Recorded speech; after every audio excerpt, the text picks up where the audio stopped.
যে আশ্রয় কেন্দ্রের নামের সঙ্গে জুড়ে ছিল নো কিল, সেখান থেকে উদ্ধার হলো একের পর এক কুকুরের কবর। কোথাও পচা গলা দেহ, কোথাও কঙ্কাল, আবার অনেকের শরীরে মিলেছে গুলির চিহ্ন।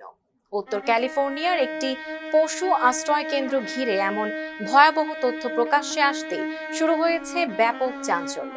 বিবিসির প্রতিবেদনে বলা হয়েছে, হামবোল্ট কাউন্টির মিরান্ডাস রেস্কিউ অ্যানিম্যাল স্যাংচুয়ারিতে অভিযান চালিয়ে ১১৭টি কুকুরের দেহাবশেষ উদ্ধার করেছে কর্তৃপক্ষ। এছাড়া আরও ২১টি কুকুরের খুলি, শত শত হাড় এবং প্রায় ৬০০টি কুকুরের গলার বেল্টও পাওয়া গেছে। জীবন অবাক না করলে কে করবে? ২৮% মিল্ক ফ্যাটের অবাক করার সাথে ফ্রেশ মিল্ক পাউডার। জীবন অবাক করুক প্রতিদিন। উদ্ধার হওয়া অন্তত ৭০টি দেহাবশেষের এক্স-রেতে গুলির টুকরো মিলেছে। তদন্তকারীদের ধারণা, বেশ কয়েকটি কুকুরকে গুলি করে হত্যা করা হয়েছে। তদন্তে আরও উঠে এসেছে, ২০২৫ সালের শুরু থেকে আশ্রয় কেন্দ্রটিতে প্রায় ৯০০টি প্রাণী আনা হলেও নতুন মালিকের কাছে হস্তান্তর করা হয়েছে মাত্র ১১৬টি কুকুর। ফলে ৭০০টির বেশি প্রাণীর হদিস মিলছে না।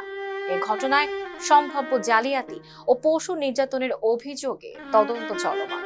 তবে আশ্রয় কেন্দ্রটির মালিক শ্যানন মিরান্ডার দাবি, এটি একটি নো কিল আশ্রয় কেন্দ্র এবং শুধুমাত্র মরণ ব্যাধিতে আক্রান্ত বা অত্যন্ত বিপজ্জনক হয়ে ওঠা প্রাণীদেরই ইউথেনেশিয়ার মাধ্যমে মৃত্যুবরণ করানো হয়েছে।